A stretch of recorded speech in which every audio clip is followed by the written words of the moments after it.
سورة الجن بسم اللہ الرحمن الرحیم قل اوحی الی انہ استمع نفر من الجن فقالوا انا سمعنا قرآنا عجبا۔ اے نبی صلی اللہ علیہ وسلم کہیے میری طرف وحی بھیجی گئی ہے کہ جنوں کے ایک گروہ نے غور سے سنا، یعنی قرآن مجید کو غور سے سنا، پھر جا کر اپنی قوم کے لوگوں سے کہا ہم نے ایک بڑا ہی عجیب قرآن سنا ہے، یعنی اس سے پہلے ایسی کوئی چیز نہیں سنی۔ نبی صلی اللہ علیہ وسلم نے جنوں کے سامنے قرآن نہیں پڑھا تھا اور نہ آپ نے ان کو دیکھا تھا، اللہ تعالیٰ نے وحی کے ذریعے آپ کو یہ خبر دی۔ اس زمین پر انسان کے علاوہ جن بھی آباد ہیں اور وہ بھی مکلف ہیں، ان سے بھی اللہ نے اپنی عبادت کا مطالبہ کیا ہے۔ وَمَا خَلَقْتُ الْجِنَّ وَالْإِنسَ إِلَّا لِيَعْبُدُونَ، میں نے جن و انس کو اپنی عبادت کے لیے پیدا کیا۔ تو نبی صلی اللہ علیہ وسلم کی رسالت صرف انسانوں کی طرف نہیں تھی بلکہ وہ جنوں کی طرف بھی اللہ کا پیغام لے کر آئے تھے۔ تو بہرحال جنوں کے ایک گروہ نے آپ سے قرآن سنا، اور جب سنا تو فوراً آگے جا کر بتانا شروع کیا، اور فوراً پہچان گئے کہ یہ قرآن کیسی کتاب ہے۔ کہا جو راہ راست کی طرف رہنمائی کرتی، سیدھا راستہ دکھاتی ہے کتاب۔ پہلی دفعہ سن کے پتہ چل گیا کہ کتاب کس کام کے لیے آئی ہے۔ یعنی ایک طرف نوح علیہ السلام کی قوم کو 950 سال میں نہیں سمجھ آیا کہ وہ کیا کہہ رہے ہیں، کیونکہ وہ سننا نہیں چاہتے تھے، سمجھنا نہیں چاہتے تھے، اور دوسری طرف جنوں کے گروہ نے ایک ہی بار بات سنی اور ان کو پورا مقصد سمجھ آ گیا۔ تو فرق کس چیز کا ہے؟ دلچسپی کا، سنجیدگی کا، کہ واقعی انسان کوئی سچا ہو اپنی ذات کے اندر، اپنے لیے مخلص ہو۔ تو کہنے لگے اس لیے ہم اس پر ایمان لے آئے، اور اب ہم ہرگز اپنے رب کے ساتھ کسی کو شریک نہیں کریں گے، اور یہ کہ ہمارے رب کی شان بہت اعلیٰ و عرفہ ہے، اس نے کسی کو بیوی یا بیٹا نہیں بنایا۔ اب دیکھیے کہ عام طور پر انسانوں کے جو جنوں کے بارے میں خیالات ہوتے ہیں بڑے منفی ہوتے ہیں۔ جن کا لفظ آتے ہی لوگ سوچتے ہیں کہ بہت ہی خراب سی کوئی چیز ہے، حالانکہ ایسا نہیں ہے، سب جن برے نہیں ہوتے۔ دیکھیے جنہوں نے قرآن سنا وہ بہت اچھے بھی تھے، اور انہوں نے فوراً بات مانی اور پھر فوراً شرک کی تردید کر دی کہ ہم صرف اللہ کی عبادت کریں گے، اور یہ کہ ہمارے نادان لوگ اللہ کے بارے میں بہت خلاف حق باتیں کرتے ہیں، یعنی جنوں میں شریر بھی ہیں اور نادانی میں ناسمجھی میں ایسی باتیں کر رہے ہیں، اور یہ کہ ہم نے سمجھا تھا کہ انسان اور جن کبھی خدا کے بارے میں جھوٹ نہیں بول سکتے، یعنی ان کا یہ خیال تھا کہ اگر کوئی جھوٹ بولے گا تو شاید پکڑ ہو جائے۔ تو کہتے ہیں قرآن سن کے ہمیں سمجھ آ گئی کہ جن بھی اور انسان بھی غلط باتیں کرتے ہیں، اور یہ کہ انسانوں میں سے کچھ لوگ جنوں میں سے کچھ لوگوں کی پناہ مانگا کرتے تھے۔ اس طرح انہوں نے جنوں کا غرور اور زیادہ بڑھا دیا۔ اس زمانے میں خاص طور پر لوگ جب ٹریول کرتے، صحرا وغیرہ میں کہیں رات کو رکنا پڑتا، تو یہ کہتے کہ ہم اس وادی کے جن رب کی پناہ میں اپنے آپ کو دیتے ہیں، یعنی کہ اس سے ڈرتے تھے ان سے۔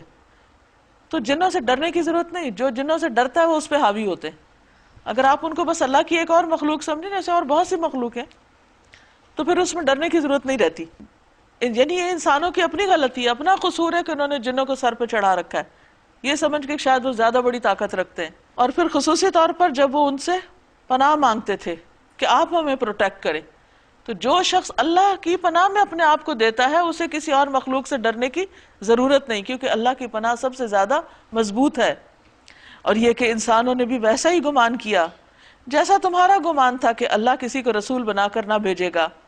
اور یہ کہ ہم نے آسمان کو ٹٹولا تو دیکھا کہ وہ پہرے داروں سے پٹا پڑا ہے اور شہابوں کی بارش ہو رہی ہے، یعنی بہت ستارے ٹوٹ کے ہمارے اوپر گرتے ہیں، اور یہ کہ پہلے ہم سن گن لینے کے لیے آسمان میں بیٹھنے کی جگہ پا لیتے تھے، مگر اب جو چوری چھپے سننے کی کوشش کرتا، یعنی فرشتوں کی باتیں، وہ اپنے لیے گھات میں ایک شہاب ثاقب پاتا۔ یعنی اب یہ اجازت نہیں رہی، بڑی پہرہ بندی ہوگی تو ہمیں سمجھ نہیں آتی تھی کہ یہ سب کچھ، یہ اہتمام کس کے لیے ہو رہا ہے، اور یہ کہ ہماری سمجھ میں نہ آتا تھا کہ آیا زمین والوں کے ساتھ کوئی برا معاملہ کرنے کا ارادہ کیا گیا ہے یا ان کا رب انہیں راہ راست دکھانا چاہتا ہے، یعنی دو میں سے کوئی ایک بات ہے۔ اور یہ کہ ہم میں سے کچھ لوگ صالح ہیں، نیک ہیں جنوں میں، اور کچھ اس سے کمتر۔ ہم مختلف طریقوں میں بٹے ہوئے ہیں، مختلف گروہوں میں ہیں، یعنی ہر قسم کے لوگ ہیں۔ اور یہ کہ ہم سمجھتے تھے کہ نہ زمین میں ہم اللہ کو عاجز کر سکتے ہیں اور نہ بھاگ کر اسے ہرا سکتے ہیں، اور اسی وجہ سے اللہ نے ان کو نجات کی راہ دکھا دی، کیونکہ وہ اللہ سے بے خوف نہیں تھے۔ اور یہ کہ جب ہم نے ہدایت کی تعلیم سنی تو ہم اس پر ایمان لے آئے۔ اب جو کوئی بھی اپنے رب پر ایمان لے آئے گا اسے کسی حق تلفی یا ظلم کا خوف نہ ہوگا، اور یہ کہ ہم میں سے کچھ مسلم ہیں یعنی اللہ کے فرما بردار ہیں، اور کچھ حق سے منحرف، یعنی دونوں گروہوں کی بات کی جا رہی ساتھ کے ساتھ ہی۔ تو جنہوں نے اسلام کا راستہ اختیار کیا یعنی اللہ کی اطاعت کا، انہوں نے نجات کی راہ ڈھونڈ لی، اور جو حق سے منحرف ہیں وہ جہنم کا ایندھن بننے والے ہیں۔ اور آپ کہیے کہ مجھے یہ وحی بھی کی گئی ہے کہ لوگ اگر سیدھے راستے پر ثابت قدمی سے چلیں، یہ نہیں کہ ایک دن سیدھے راستے پھر الٹے پڑ جائیں، تو ہم انہیں خوب سراب کرتے، یعنی ان کو دنیا کی نعمتیں بھی دیتے تاکہ اس نعمت سے ان کی آزمائش کریں۔ لیکن دنیا کی نعمتیں ہر ایک کے لیے امتحان ہیں، چاہے کوئی نیک ہو یا بد ہو، کیونکہ جب انسان کے اوپر تکلیف ہوتی ہے پھر رب کو زیادہ یاد کرتا ہے، اور جب دن اچھے ہوتے ہیں تو یاد میں کمی بھی ہو جاتی ہے۔ تو اس لیے یہ نہیں صرف سوچنا چاہیے کہ اگر اچھے حالات ہیں تو اللہ ہم سے بڑا راضی ہے، ہو سکتا ہے وہ ایک ڈھیل ہی ہو، اور اگر کسی کے حالات تنگ ہیں تو ہو سکتا ہے اللہ کی طرف سے اس کے لیے بھلائی ہو کہ وہ اللہ کو یاد تو کر رہا ہے بندہ۔ اور جو اپنے رب کے ذکر سے منہ موڑے گا یعنی اللہ کی نصیحت قبول نہیں کرے گا، اس کا رب اسے سخت عذاب میں مبتلا کر دے گا۔ اور یہ کہ مسجدیں اللہ کے لیے ہیں یعنی اللہ کی عبادت کے لیے بنائی گئی ہیں، لہٰذا ان میں اللہ کے ساتھ کسی اور کو نہ پکارو، یعنی صرف اللہ سے مدد مانگو، اللہ ہی کے لیے سجدہ کرو، اللہ ہی کے لیے قیام اور رکوع کرو، اللہ ہی سے دعائیں مانگو، یعنی اللہ کے گھر میں بیٹھ کے اللہ کے علاوہ اور مخلوق سے اپنی لو لگاؤ، یا نماز میں بھی اسی کو یاد کرو اور پھر بعد میں بھی اس پر بھروسہ کرو اللہ کی بجائے، یا کسی اور سے کچھ مانگو۔ اور یہ کہ جب اللہ کا بندہ اس کو پکارنے کے لیے کھڑا ہوا تو لوگ اس پر ٹوٹ پڑنے کے لیے تیار ہو گئے۔ قل انما ادعو ربی ولا اشرک به احدا قل انی لا املک لکم ضرا ولا رشدا قل انی لن یجیرنی من اللہ احد ولن اجد من دونه ملتحدا الا بلاغا من اللہ ورسالاته ومن يعص الله ورسوله فإن له نار جہنم خالدین فیہا ابدا۔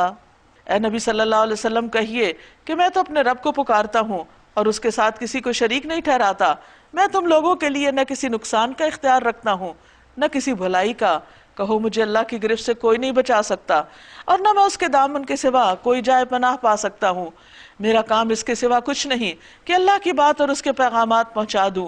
اب جو بھی اللہ اور اس کے رسول کی بات نہ مانے گا اس کے لیے جہنم کی آگ ہے، ایسے لوگ اس میں ہمیشہ رہیں گے۔